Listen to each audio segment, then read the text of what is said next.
You know the story. A beautiful princess pricks her finger on a spindle. She falls into an enchanted sleep.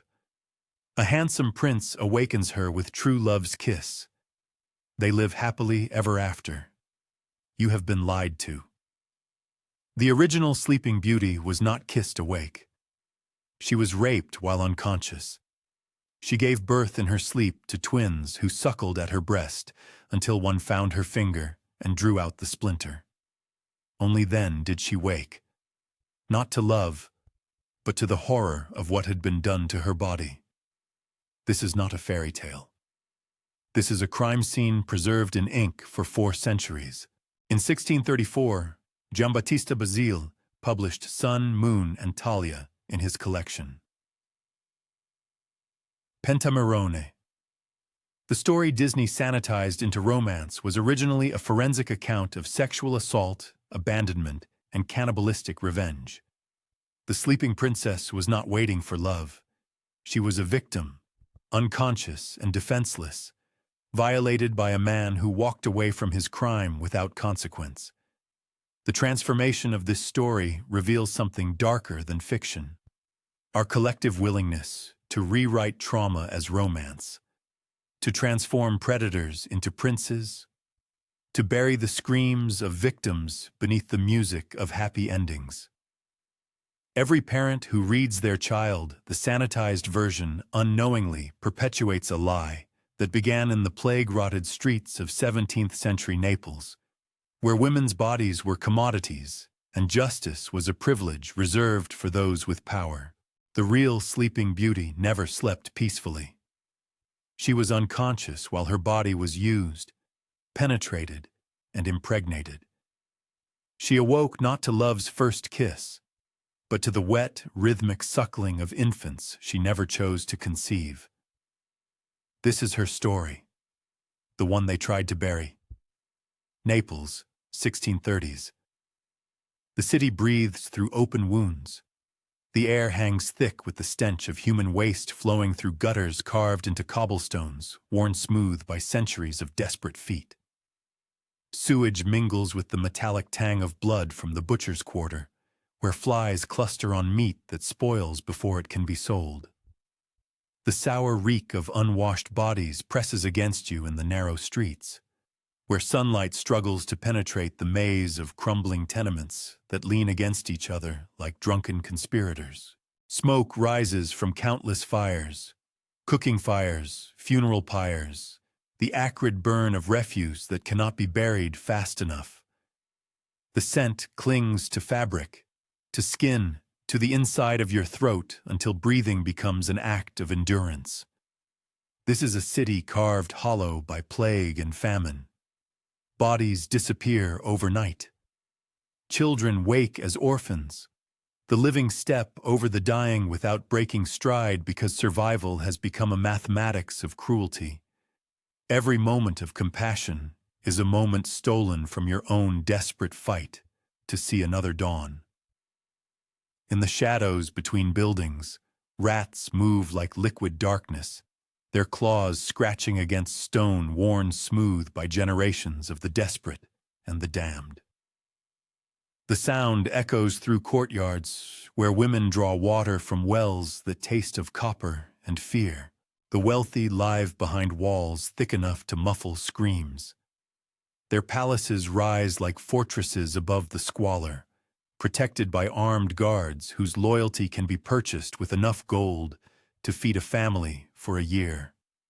Inside these sanctuaries, marble floors echo with the hollow footsteps of those who have never known hunger, never felt the bite of winter through threadbare cloth, never watched a child waste away from diseases that wealth can cure.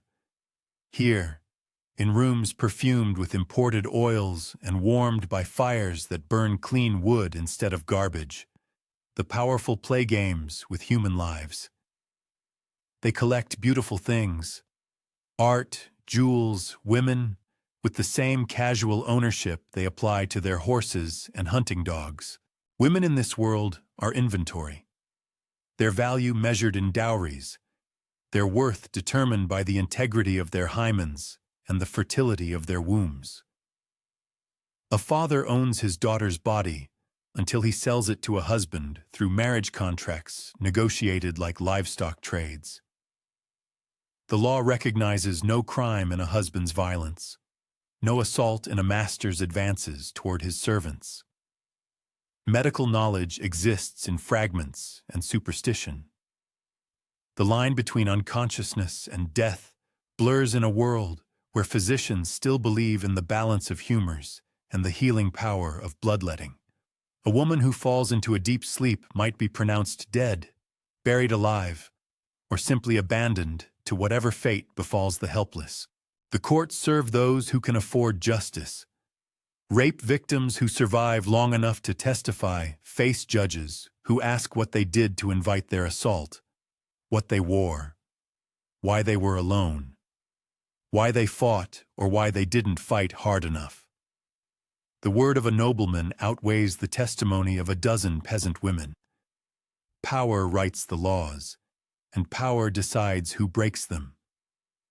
In the churches that dot the city like infected wounds, priests preach about the sanctity of suffering, while their own hands wander beneath altar boys' robes. The scent of incense cannot mask the corruption that festers in every institution, every family, every heart that has learned to survive by looking away from inconvenient truths. The sticky residue of candle wax accumulates under fingernails of those who light prayers for the dead, for the missing, for the daughters who disappeared into marriages that devour them whole. The wax hardens like tiny monuments to hope that has calcified into resignation. This is the world that birthed the original Sleeping Beauty, not a realm of magic and wonder, but a cesspit of human cruelty where unconscious women were fair game for men who faced no consequences for their crimes. Where a story of rape could be transformed into a tale of romance simply by changing who held the pen. In the abandoned corners of great palaces, dust gathers on furniture that once belonged to families consumed by plague or politics. The hollow echo of footsteps on marble floors marks the passage of servants who clean around the ghosts of their former masters, maintaining the illusion of grandeur while the foundations rot beneath their feet. The metallic scent of blood lingers in chambers where women gave birth without midwives, where they bled out on silk sheets while their screams went unheard behind walls built to contain secrets. The cold drafts that snake through even the grandest rooms carry whispers of the violence that wealth cannot sanitize, the crimes that privilege cannot erase. This was Giambattista Basile's Naples, a city where fairy tales were born from real nightmares, where the worst crimes against humanity were transformed into entertainment for those comfortable enough to forget that every story of suffering began with someone's daughter, someone's sister, someone's mother who deserved better than to become a cautionary tale dressed up as romance. The truth waits in the shadows between the lines of sanitized stories, patient as a predator, ready to remind us that some lies are too monstrous to survive the light. The fairy tale dissolves under forensic scrutiny, revealing a mechanism of power that operated with surgical precision across medieval Europe. What generations interpreted as enchantment was, in clinical terms, systematic exploitation, a blueprint for how authority transforms vulnerability into commodity. The Neapolitan king's profile emerges from court records with disturbing clarity. Born into the house of Bourbon II Sicilies, he possessed what contemporary documents describe as divine mandate, legal immunity that rendered his actions beyond mortal judgment. His psychological architecture followed predictable patterns: entitlement calcified through generations of unchallenged authority, desire weaponized by absolute power, and a worldview where beauty existed solely for his consumption. The mechanics of his predation reveal themselves through surviving palace inventories. Hunting expeditions served as reconnaissance missions, mapping isolated estates where young women lived beyond protective networks. His retinue included specialized personnel, scouts who identified targets, physicians who provided medical pretexts for extended visits, and legal advisors who crafted post facto justifications for any irregularities. The sticky residue of candle wax under fingernails tells its own story, evidence of prolonged vigils, of someone maintaining light through extended periods of unconsciousness. Court physicians documented cases of sleeping sickness with clinical detachment, noting symptoms that modern medicine recognizes as catatonic states induced by ergot poisoning or deliberate drugging with opium derivatives. Talia's condition, stripped of supernatural explanation, reveals itself as a medically induced coma, a state that would have triggered cascading organ failure within days. The human body, deprived of conscious movement, begins consuming itself. Muscle tissue atrophies at a rate of 1 to 3% daily. Blood pools in dependent areas, creating pressure sores that necrotize into open wounds. The cardiovascular system, lacking the muscular contractions that assist circulation, struggles to maintain perfusion to vital organs. Contemporary medical texts describe the progression with unsettling precision. Giambattista Basele's anatomical studies, conducted in nearby Padua, documented cases of prolonged unconsciousness. His observations noted the characteristic sunken cheeks, the waxy pallor of compromised circulation, and the distinctive odor of metabolic acidosis, the sour tang of spoiled milk that permeated chambers where the comatose lay dying. The rape itself would have occurred without the body's natural protective responses.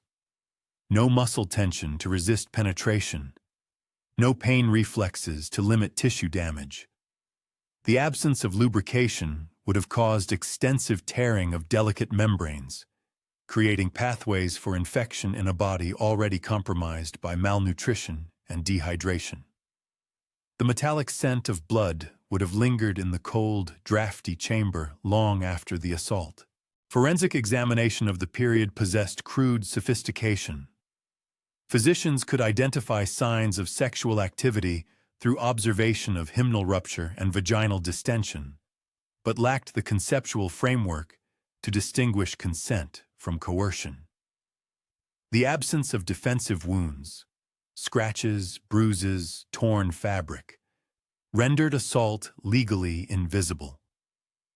Medical testimony focused on physical evidence of intercourse while ignoring the circumstances that made resistance impossible. The biological impossibility of Talia's pregnancy while comatose reveals the story's most disturbing implications. A body in deep unconsciousness cannot sustain the metabolic demands of fetal development. Pregnancy requires increased caloric intake, enhanced circulation, and hormonal cascades that depend on conscious physiological function. The dry rasp of flax fibers against skin suggests the crude attempts at maintaining hygiene during extended unconsciousness. Efforts that would have been insufficient to prevent the infections that typically claimed both mother and child in such circumstances. Yet the narrative insists on twin births, a detail that shifts the story from impossible to deliberately fabricated. The wet, rhythmic suckling of a newborn at its mother's breast becomes not miraculous restoration, but evidence of consciousness deliberately concealed. The king's return to discover his offspring suggests not supernatural coincidence, but calculated timing, knowledge of pregnancy obtained through his network of informants. The twins themselves serve a specific legal function in medieval inheritance law. Bastard children could be legitimized through subsequent marriage, transforming rape into retroactive consent. The king's surprise at discovering his paternity follows established patterns of plausible deniability that protected noble rapists from consequences while binding their victims through motherhood. The hollow echo of footsteps on a marble floor in an abandoned palace speaks to the systematic isolation required for such crimes. Talia's father, conveniently absent from the narrative, represents the broader complicity of patriarchal structures that rendered women vulnerable through deliberate neglect. Properties were strategically abandoned, servants dismissed, and protective networks dissolved to create opportunities for predation. Court records from the period reveal the administrative machinery that enabled such exploitation. Royal hunting parties required extensive logistical support. Advanced teams that surveyed territories, identified isolated residences, and gathered intelligence about inhabitants. The king's accidental discovery of Talia's castle follows reconnaissance patterns documented in contemporary military manuals. The legal framework provided additional insulation. Noble testimony carried absolute weight over commoner accounts. Rape required witness testimony that was virtually impossible to obtain in isolated locations. Marriage laws allowed retroactive legitimization of sexual assault through subsequent union, transforming crime into sacrament. The muffled thud of a body falling onto a velvet seat captures the moment when consciousness returns to find agency already stolen, choices already made by others. The involvement of court physicians in maintaining Talia's condition reveals a professional class complicit in systematic abuse. Medical knowledge of sedatives and paralytic agents was well developed by the 17th century. Opium preparations could induce prolonged unconsciousness while maintaining basic life functions. Ergot derivatives caused catatonic states that mimicked death while preserving fertility. The precise dosing required to maintain such conditions without causing death demonstrates sophisticated pharmacological knowledge. Too little, and consciousness returns prematurely. Too much, and the victim dies, eliminating both pleasure and legal complications. The narrow therapeutic window required constant monitoring by trained professionals who understood their role in facilitating assault while maintaining plausible medical pretexts. Contemporary medical texts describe sleeping potions with clinical detachment, noting their utility in treating hysteria and melancholy in women. The gendered application of such treatments reveals their true function: chemical restraints that rendered resistance impossible, while preserving the appearance of natural affliction. The acrid smoke from a courtyard bonfire lit for execution reminds us that some physicians who refused participation faced capital punishment for treason against royal authority. The king's eventual return to Talia's castle follows patterns of predatory behavior documented in criminal psychology. The initial assault creates a psychological bond of ownership. The victim becomes property to be revisited at will. His curiosity about her condition masks the compulsive need to verify his dominance and assess the consequences of his actions. The discovery of twins transforms the dynamic from simple exploitation to dynastic calculation. Children represent both evidence of the crime and tools for legitimization. Their existence binds Talia to her attacker through biological fact, creating leverage for future manipulation. The greasy taste of lamb disguised as human flesh suggests the elaborate deceptions required to maintain the fiction of consensual relationship. The king's proposal of marriage completes the legal transformation of rape into romance.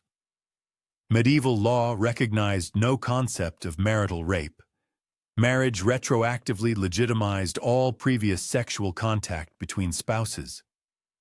The ceremony itself becomes a public declaration that prior assault was actually courtship, that unconsciousness was consent, that violation was destiny. The systematic destruction of evidence begins immediately after the assault. Servants who might testify are relocated or eliminated. Medical records disappear from archives. Physical evidence is destroyed through fire or burial. The creak of a vine dresser's ladder against stone echoes the methodical dismantling of any proof that might challenge the official narrative. The transformation of crime into fairy tale represents the final stage of erasure. Supernatural explanations replace criminal ones. Magic substitutes for medicine. Destiny overwrites agency. The victim's trauma becomes entertainment. Her suffering transformed into moral instruction about female passivity and male rescue. This mechanism of narrative laundering operated across medieval Europe, transforming countless crimes into cultural myths. The forensic evidence remains embedded in the stories themselves. Medical impossibilities that reveal deliberate deception, legal loopholes that enabled systematic abuse, and power structures that prioritized male desire over female survival.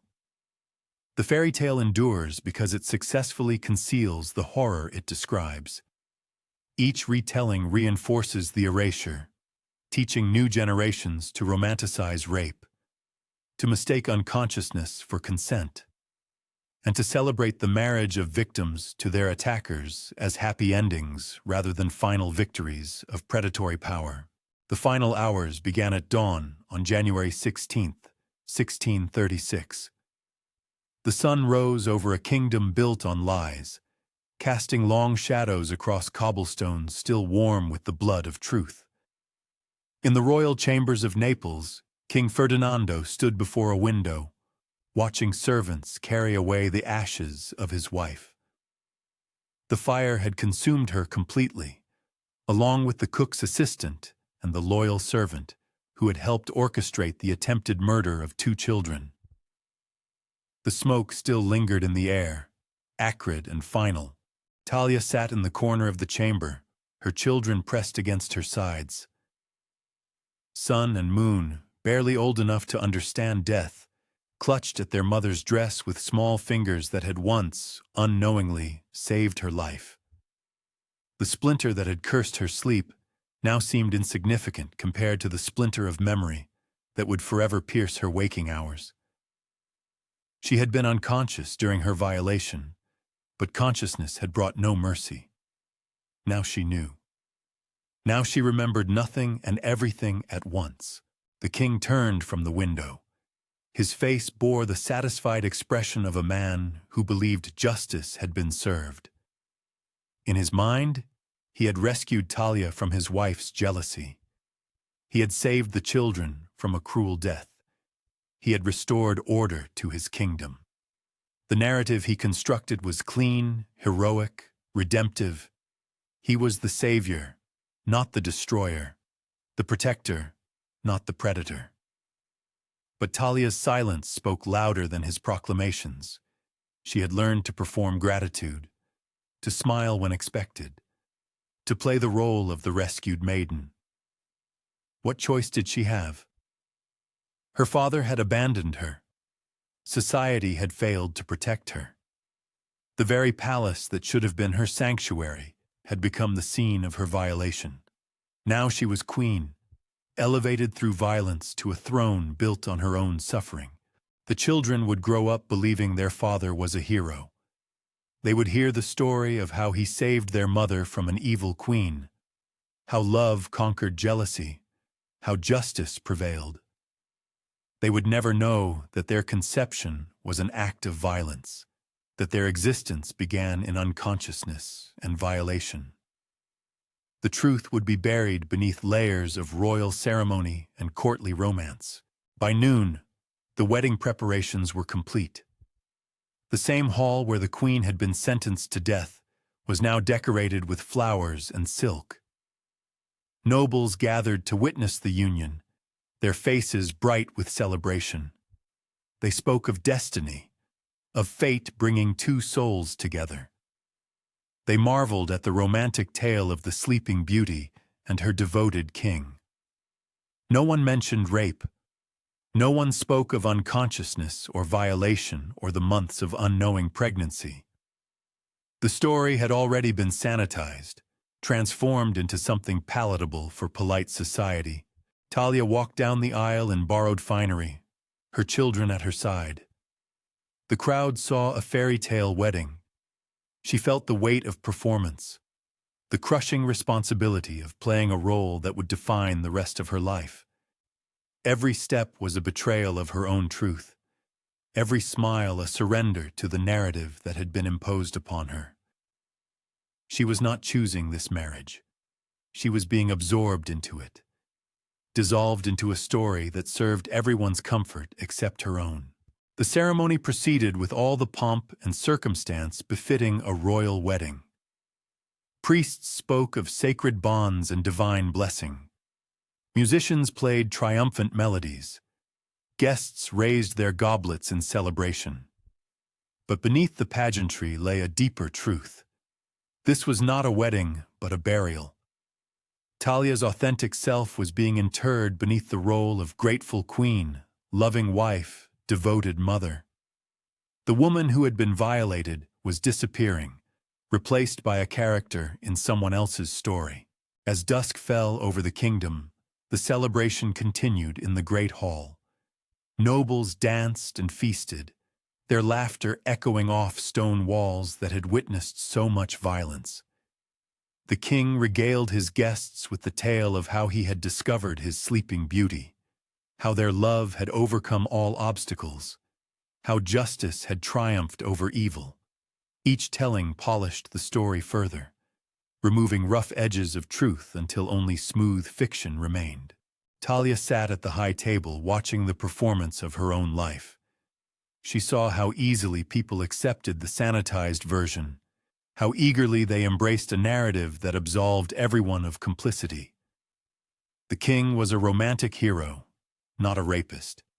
She was a fortunate bride, not a victim. The children were blessed offspring, not the products of assault. The dead queen was a jealous villain, not a woman driven to madness by her husband's betrayal. The real tragedy was not what had happened to Talia, but what was happening to the truth. With each retelling, the story grew more palatable, more suitable for children's ears, more comfortable for adult consciences.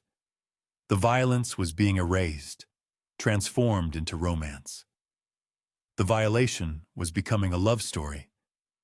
The unconscious woman was being rewritten as a willing participant in her own fate. In the months that followed, court poets would compose ballads about the sleeping beauty and her devoted king. Artists would paint portraits of the happy family, their faces glowing with contentment and love. Historians would record the marriage as a triumph of justice over jealousy, of love over adversity. The official version would become the only version, repeated so often that even those who knew better would begin to doubt their own memories. Talia learned to live within the lie. She raised her children, performed her royal duties, smiled at appropriate moments. She became an accomplished actress, playing the role of the grateful queen with such skill that sometimes she almost believed it herself. But in quiet moments, when the palace slept and she was alone with her thoughts, she remembered. She remembered the violation, the unconsciousness, the months of unknowing pregnancy. She remembered what it felt like to wake up to a world that had changed her forever without her consent. The children grew, and with them grew the legend. Sun and moon became symbols of hope and renewal, proof that good could emerge from darkness. No one spoke of how that darkness had been created, of whose unconscious body had been used to generate that light. The story became about destiny and fate, about love conquering all obstacles. The reality of rape and violation was buried so deep that it ceased to exist in the collective memory. Years passed, and the tale spread beyond the kingdom's borders. Other storytellers picked it up, polishing it further, removing even more uncomfortable elements. The rape disappeared entirely, replaced by a kiss. The unconscious pregnancy became a magical sleep. The violation became a rescue. Each generation of storytellers made the story more suitable for their audiences, more comfortable for their consciences, more aligned with their beliefs about how the world should work. The pattern was established. Truth would be sacrificed on the altar of comfort. Reality would be buried beneath layers of myth and romance. The voices of victims would be silenced by the louder chorus of those who preferred beautiful lies to ugly truths. And children would grow up believing in fairy tales that taught them nothing about the real dangers they faced, the real monsters they might encounter, the real violations they might suffer. This is why humanity invents fairy tales, not to reveal truth, but to hide from it. We create stories that absolve us of responsibility, that transform our cruelties into kindnesses, that make our violations seem like rescues. We tell these stories to our children not to prepare them for the world's darkness, but to convince ourselves that such darkness doesn't exist. Every sanitized tale is a tombstone for truth, every happy ending a burial of someone's pain. The real monsters are not the witches and wolves of fairy tales, but the kings and nobles who write the stories. They are not hiding in dark forests, but sitting in positions of power, crafting narratives that serve their interests and silence their victims. They are not defeated by brave heroes, but protected by societies that prefer comfortable lies to uncomfortable truths. Talia's story reveals the mechanism by which we perpetuate violence. We transform it into romance, violation into rescue, unconsciousness into willing participation. We teach our children that women who are violated should be grateful to their violators, that victims should thank their abusers, that unconsciousness is consent. We wrap these lessons in beautiful language and magical imagery, making them seem like wisdom rather than poison. The tragedy is not that these things happened in the 17th century, but that they continue to happen today. The same patterns persist, the same stories are told, the same truths are buried. We still transform rape into romance, still silence victims with narratives of gratitude and fate, still teach children that unconsciousness is not a barrier to consent, but a pathway to love. Every generation that forgets the horror ensures its return. Every time we choose the sanitized version over the truth, we create the conditions for new violations. Every fairy tale we tell without acknowledging its dark origins is a lesson in how to hide violence, how to silence victims, how to transform assault into romance. The real curse is not the one that put Talia to sleep, but the one that keeps us all unconscious to the truth of our own stories, our own complicity, our own capacity for violence and violation. We are all sleeping beauties, unconscious to the reality of what we perpetuate, what we enable, what we choose not to see, and we will remain asleep until we find the courage to face the splinter of truth that pierces through our comfortable fairy tales, awakening us to the horror of what we have done, what we continue to do, and what we will keep doing until we finally choose truth over comfort, reality over romance, justice over the beautiful lies that keep us